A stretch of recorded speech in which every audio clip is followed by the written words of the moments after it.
Good morning, student. How are you? Myself, Professor Amit Kalola, and our subject is building material.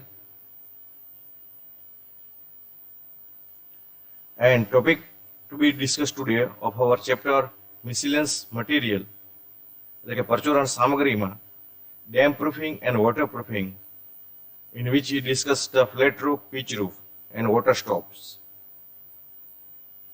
Dear student, in the last lecture we have discussed about the paints and the varnish, in which we have discussed the advantages of the paints, its properties, their types of the paints, ingredient of the paints, in which we discussed the base, vehicle, pigments, solvent, thinner, dryer, filler, and plasticizers. Also the different types of the paints and varnish, its necessity, ingredient of the varnish, and type of the varnish.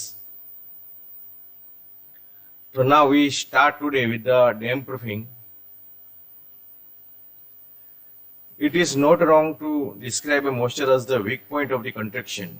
Some of the damage caused by the moisture in the construction are, it means the effect of the moisture gives the corrosion of the irons, leakage in the electric fittings, painted damage, unhealthy environment, and trends of the woods. ભેજને આપણે બાંધકામના weak point તરીકે જો ગણવામાં આવે તો એમાં કોઈ જાતનું કોઈ વસ્તુ ખોટી નથી. ભેજને લીધે બાંધકામમાં ઘણા ભાગોને નુકસાન થાય છે અને ડેમેજ થાય છે. તો ભેજની શું અસર થાય છે, ઇફેક્ટ ઓફ ધી મોઇસ્ચરની આપણે વાત કરીએ તો તેમાં લોખંડને કાટ લાગવાનો છે, મકાનને લૂણો લાગે છે, પ્લાસ્ટર ખરી પડે છે, ઉદય જીવાતનો ઉપદ્રવ વધે છે, દિવાલમાં ડાઘા પડી જાય છે, વિદ્યુત ફિટિંગ્સમાં લીકેજ થાય છે, રંગની પોપડીઓ પડી જાય છે, એમાં ડાઘા પડે છે અને રંગ ખરાબ લાગે છે.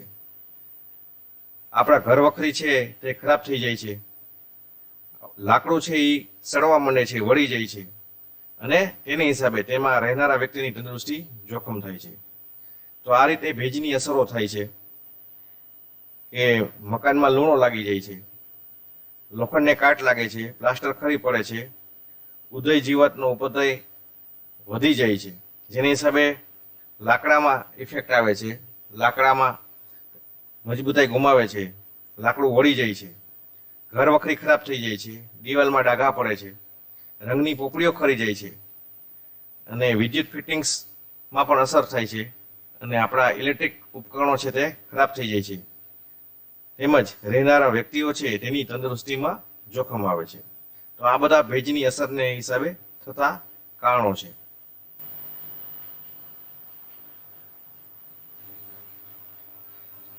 Now next topic is the moisture origins, એટલે કે ભેજના ઉદ્ગમ સ્થાનો. Moisture in the low lying area enter the building through the walls due to the capillary attraction. નીચાણવાળા વિસ્તારમાં રહેતો ભેજ કેશાકર્ષણને કારણે દિવાલો દ્વારા ઉપરથી આવી મકાનમાં પ્રવેશે છે. Rain water falling on the exterior wall enter the building through the walls.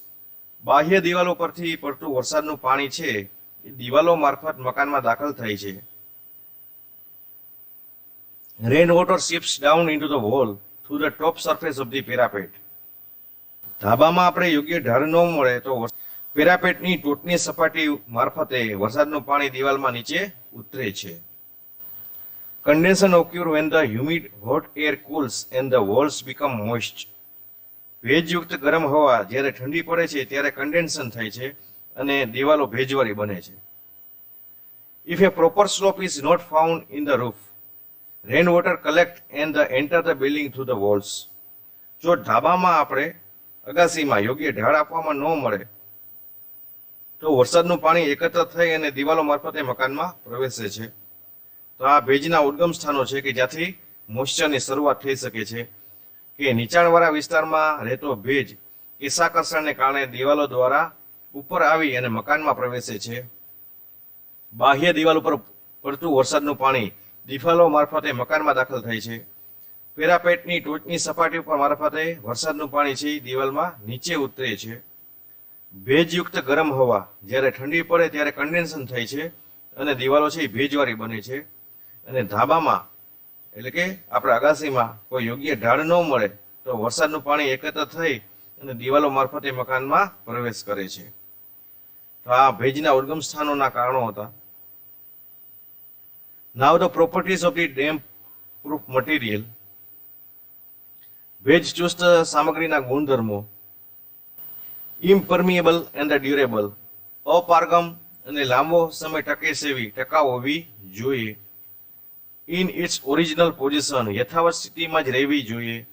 Bearing the weight on it safely, તેના ઉપર આવતા વજનને સહન કરી શકે તેવી હોવી જોઈએ. અને should permit the required to structure movement, સંરચનાત્મક હિલચાલ માટે અવરોધરૂપ ન બનવી જોઈએ અને તૂટ્યા વગર હિલચાલને થવા દે તેવી હોવી જોઈએ. તો આ ભેજચુસ્ત સામગ્રીના ગુણધર્મો હતા કે તે અપારગમ્ય તથા લાંબો સમય કામ આવે તેવી હોવી જોઈએ. યથાવત સ્થિતિમાં જ હોવી જોઈએ. તેના ઉપર આવતા વજનને સહન કરી શકે તેવી હોવી જોઈએ અને સંરચનાત્મક હિલચાલ માટે અવરોધ ન બની શકે અને તૂટ્યા વગર હિલચાલ ન થવા દે તેવી હોવી જોઈએ. So it is the properties of the damp material.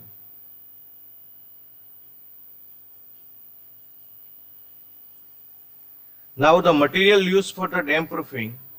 ભેજચુસ્તતા માટે ઉપયોગમાં લેવાતી સામગ્રી.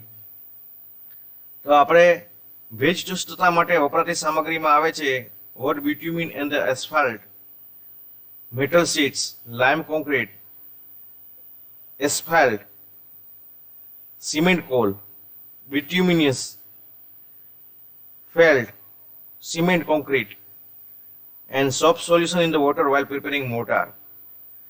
એટલે કે ગરમ બિટ્યુમિન છે, ધાતુના પતરા છે, ચૂનાનો કોન્ક્રીટ છે, મસ્ટિક આસ્ફાલ્ટ છે, પતરા છે, સિમેન્ટ ને કોલ છે, બિટ્યુમિનિયસ ફેલ છે, સિમેન્ટ કોન્ક્રીટ છે, અછેદાળુ પથ્થર અને કોલ તૈયાર કરતી વખતે પાણીમાં ફટકડી અથવા તો સામનું દ્રાવણ મેળવે તો ભેજચુસ્ત કોલ આપણે બની શકે છે.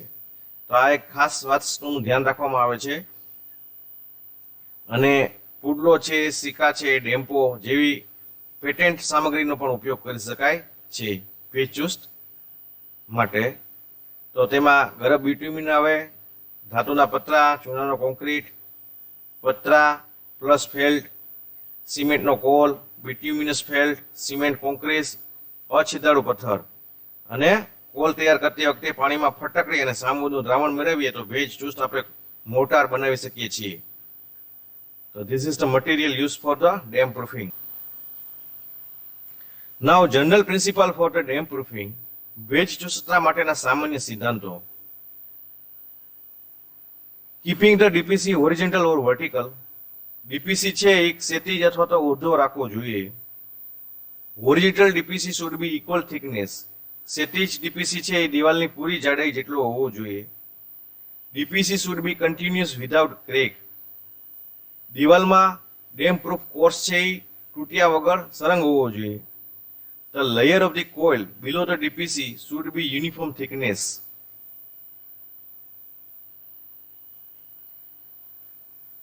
ડીપીસી નીચે રહેતો કોલનું સ્તર એક સરખા જાડાઈનું હોવું જોઈએ.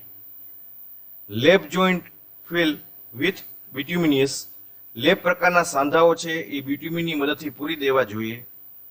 તો DPC should not be outside the wall. એટલે ડીપીસી દિવાલની બહાર ન રહેવું જોઈએ. તો આ ભેજચુસ્તતા માટેના સામાન્ય સિદ્ધાંતોની વાત કરી કે તે ડીપીસી ક્ષિતિજ અને ઊર્ધ્વ રાખવો જોઈએ. ક્ષિતિજ ડીપીસી દિવાલની પૂરી જાડાઈ જેટલો હોવો જોઈએ. દિવાલમાં ડીપીસી છે એ તૂટ્યા વગર સરંગ રહેવા જોઈએ. ડીપીસીની નીચે રહેતું કોલનું સ્તર એક સરખા જાડાઈનું થિકનેસમાં હોવું જોઈએ, યુનિફોર્મ થિકનેસમાં હોવું જોઈએ. લેપ પ્રકારના સાંધાઓ છે તે બિટ્યુમિનની મદદથી પૂરી દેવા જોઈએ અને ડીપીસી દિવાલની બહાર ન જ રહેવું જોઈએ. તો this is the general principle for the damp proofing. Method for the layer damping proofing. ભેજચુસ્ત સ્તરની રીતો. તો તેમાં પેલું આવે છે તે સરફેસ પ્રોટેક્શન એટલે કે સપાટીની માવજત. ઇન્ટરનલ વોટર પ્રૂફ એટલે કે અંતઃગ્રંથન જલચુસ્તતા.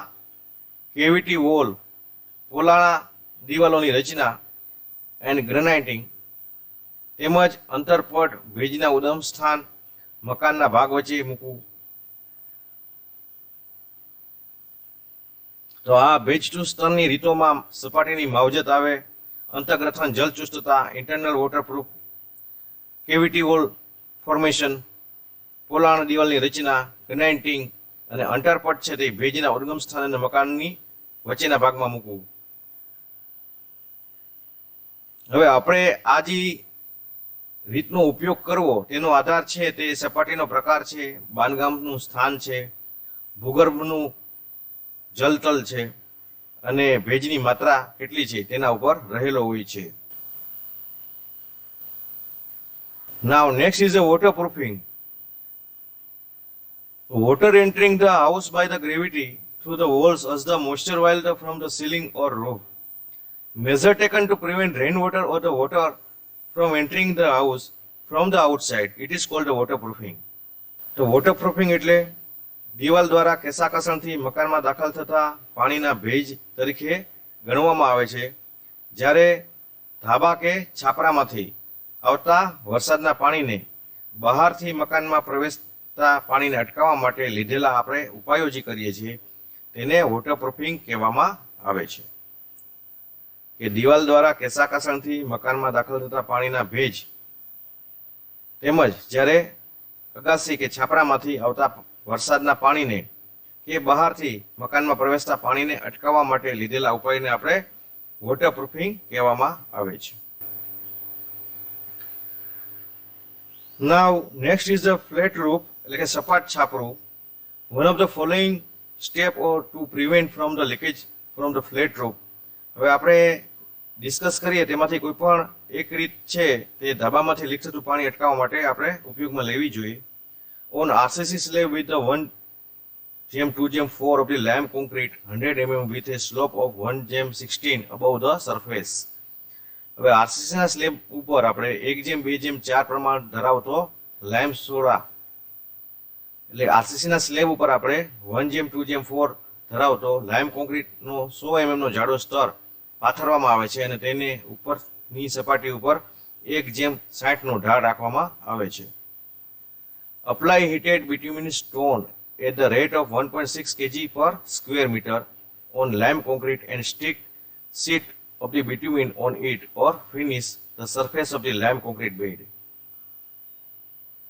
હવે લાઇમ કોન્ક્રીટ ઉપર ચોરસ મીટર દીઠ 1.6 kg ના દરે ગરમ કરેલો બિટ્યુમિન પાથરવામાં આવે છે અને તેની ઉપર બિટ્યુમિનના શીટ્સ ચોંટાડવામાં આવે છે અથવા તો ચૂનાનો કોન્ક્રીટ પાથરી અને સપાટીને ફિનિશિંગ કરવામાં આવે છે. તો આ સિસ્ટમમાં લાઇમ કોન્ક્રીટ ઉપર પર સ્ક્વેર મીટર 1.6 kg ના દરે ગરમ કરેલો બિટ્યુમિન પાથરવામાં આવે છે અને તેની ઉપર બિટ્યુમિનના શીટ ચોંટાડવામાં આવે છે અથવા તો ચૂનાનો કોન્ક્રીટ પાથરી અને સપાટીને ફિનિશિંગ કરવામાં આવે છે.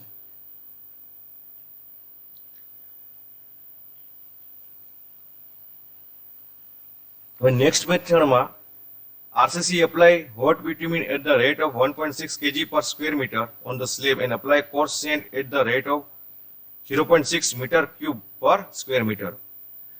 હવે અહીં RCC ના સ્લેબ ઉપર ચોરસ મીટર દીઠ 1.6 kg ના દરે ગરમ બિટ્યુમિન લગાડવામાં આવે છે અને તેના ઉપર ચોરસ મીટર દીઠ 0.6 મીટર ક્યુબ ના દરે જાડી રેતીનો સ્તર પાથરવામાં આવે છે.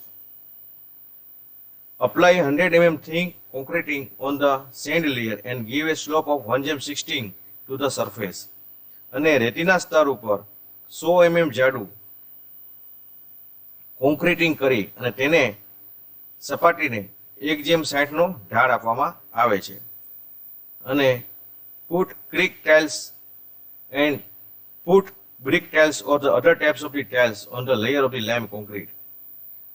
લાઇમ કોન્ક્રીટના સ્તર ઉપર બ્રિક ટાઇલ્સ કે અન્ય પ્રકારના ટાઇલ્સ બેસાડવામાં આવે છે. તો આ સિસ્ટમમાં આપણે આરસીસીના સ્લેબ ઉપર ચોરસ મીટર દીઠ 1.6 kg ના દરે ગરમ બિટ્યુમિન લગાડી અને તેના ઉપર દર ચોરસ મીટર દીઠ 0.6 મીટર ક્યુબના દરે જાડી રેતી પાથરવામાં આવે છે. આ રેતીના સ્તર ઉપર 100 mm જાડું કોન્ક્રીટિંગ કરી અને તેને 1:60 નો ઢાળ આપવામાં આવે છે અને લાઇમ કોન્ક્રીટના સ્તર ઉપર બ્રિક ટાઇલ્સ કે અન્ય પ્રકારની ટાઇલ્સ બેસાડવામાં આવે છે. નેક્સ્ટ મેથડમાં applying after laying the hot bituminous soft thin sand as the mentioned above, concreting 15 mm concrete on the sand layer and the laying brick tiles on it. Complete the joint of the tiles with the cement mortar of 1:3. હવે આ બીજા સિસ્ટમમાં પ્રમાણે આપણે ગરમ બિટ્યુમિન ઉપર જાડી રેતી પાથર્યા પછી રેતીના સ્તર ઉપર 15 mm જાડાઈનું કોન્ક્રીટિંગ કરવામાં આવે છે અને તેના ઉપર બ્રિક ટાઇલ્સ બેસાડવામાં આવે છે અને ટાઇલ્સના સાંધામાં 1:3 ના સિમેન્ટ મોટારથી ભરી દેવામાં આવે છે. હવે નેક્સ્ટ રીતમાં આવે છે RCC rough surface of the slab with 1:4 ratio for lime concrete or 1:6:12 cement concrete as a bedding. હવે આરસીસી ના સ્લેબની સપાટી ખરબચડી બનાવવામાં આવે છે, રફ બનાવવામાં આવે છે અને તેના ઉપર 1:2:4 પ્રમાણ ધરાવતો લાઇમ કોન્ક્રીટ અથવા તો 1:6:12 ધરાવતો સિમેન્ટ કોન્ક્રીટ બેડિંગ તરીકે પાથરવામાં આવે છે અને tiles put over the bedding and finishing. આ બેડિંગ ઉપર ટાઇલ્સ બેસાડીને ફિનિશિંગ કરવામાં આવે છે.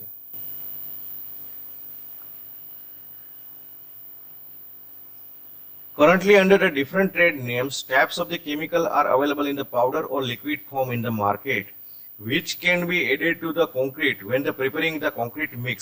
Beneficial concrete can be obtained waterproof surface. હાલમાં જુદા જુદા ટ્રેન્ડ નામથી વિવિધ પ્રકારના કેમિકલ પાવડર કે પ્રવાહી રૂપે આપને માર્કેટમાં અવેલેબલ છે, જેને કોન્ક્રીટ મિક્સર કરતી વખતે કોન્ક્રીટમાં ઉમેરવાથી આપણે વોટરપ્રૂફ સરફેસ મેળવી શકીએ છીએ. Proper grading of the aggregate make compact and so make the waterproof concrete with the proper attention on curing.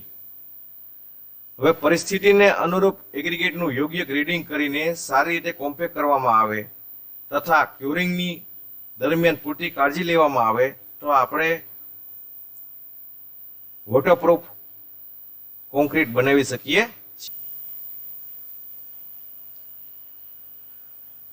Put a sufficient number of the pieces of the 300 mm long pipes with a diameter of the 75 mm in the ceiling to disperse the rainwater. હવે વરસાદના પાણીનો નિકાલ કરવા માટે આપણે 75 mm વ્યાસ ધરાવતા 300 mm લાંબા પાઇપના ટુકડાઓ પૂરતી સંખ્યામાં અગાસીમાં કે ધાબામાં આપણે બેસાડવામાં આવે છે કે જેથી વરસાદના પાણીનો સારી રીતે નિકાલ થઈ શકે. Coping the top of the roof parapet and give it the proper slope. ધાબાની પેરાપેટની ટોચ ઉપર કોપિંગ કરીને તેને યોગ્ય ઢાળ આપવામાં આવે છે. Raise the water level of the roof up to the 15 cm above the parapet so that water stops flowing through the cracks arising in the front of the wall of the parapet and the connection of the RCC slab. ધાબાના આપણા waterproof સ્તરને parapet ઉપર 15 centimetre સુધી ઉપરની તરફ લંબાવવામાં આવે કે જેથી પેરાપેટની દિવાલ અને આરસીસી સ્લેબના જોડાણ આગળ ઉદ્ભવતી તિરાડોમાંથી પાણી છે એ અંદર ઉતરી ન શકે. તો આપણે વરસાદના પાણીનો નિકાલ કરવા માટે 75 mm વ્યાસ ધરાવતા એટલે કે 3 ઇંચ વ્યાસ ધરાવતા 300 mm લાંબા પાઇપના ટુકડાઓ છે એ પૂરતી સંખ્યામાં જ આપણે ધાબામાં અથવા તો અગાસીમાં રાખવા જોઈએ કે જેથી વરસાદના પાણીનો ખૂબ જ યોગ્ય રીતે નિકાલ થઈ શકે. ધાબાની પિરામિડની ટોચ ઉપર કોપિંગ કરીને એને યોગ્ય ઢાળ આપવામાં આવે છે અને ધાબાના વોટરપ્રૂફ સ્તરને પિરામિડ ઉપર 15 સેન્ટીમીટર સુધી આપણે આગળ લંબાવવામાં આવે કે જેથી પિરામિડની દિવાલ અને આરસીસી સ્લેબના જોડાણ આગળ જો ક્રેક્સનું ડેવલપમેન્ટ થાય તો તેમાં વરસાદનું પાણી અંદર ઉતરતું આપણે અટકાવી શકીએ.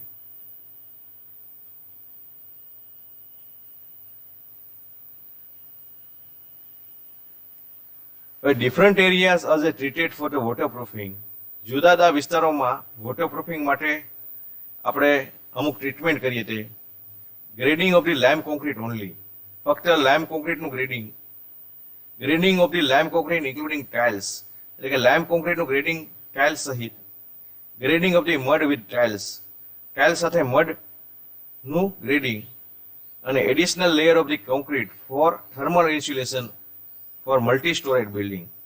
બહુમાળી મકાનો માટે થર્મલ ઇન્સ્યુલેશન માટે વધારાનું કોન્ક્રીટનું સ્તર પાથરવામાં આવે છે. તો આ આપણે સપાટ છાપરા માંથી ધાબામાંથી લીક થતા પાણીને અટકાવવા માટેના રીતોનું વર્ણન કર્યું.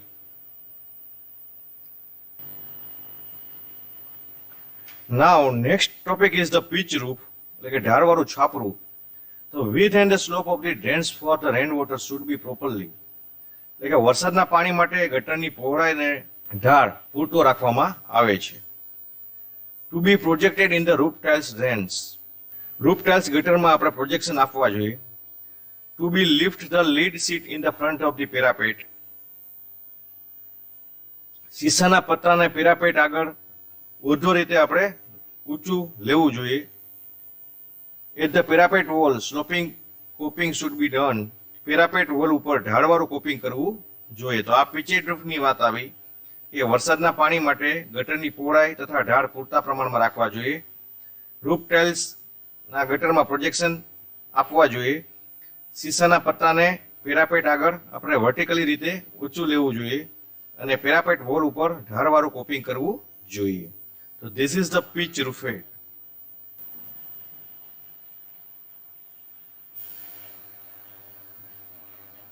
Now next topic is the water stops. Water stops are used to prevent the water from entering the building. It is made of the rubber metal sheets. બાંધકામની અંદર દાખલ થતા પાણીને અટકાવવા માટે આપણે વોટર સ્ટોપ્સનો ઉપયોગ કરવામાં આવે છે. વોટર સ્ટોપ્સ છે એ રબરના, ધાતુના પતરાના કે મસ્ટિક પ્રકારના હોઈ શકે. So this is the water stops. Thank you student. Today we discuss about the dam proofing. તેમાં ભેજની અસરો, ભેજના ઉદ્ગમ સ્થાનો, ભેજચુસ્ત સામગ્રીના ગુણધર્મો, ભેજચુસ્ત માટે ઉપયોગમાં લેવાતી સામગ્રી, ભેજચુસ્તતા માટે વોટરપ્રૂફિંગ માટેના સામાન્ય સિદ્ધાંતો, તેના સ્તરોની રીતો.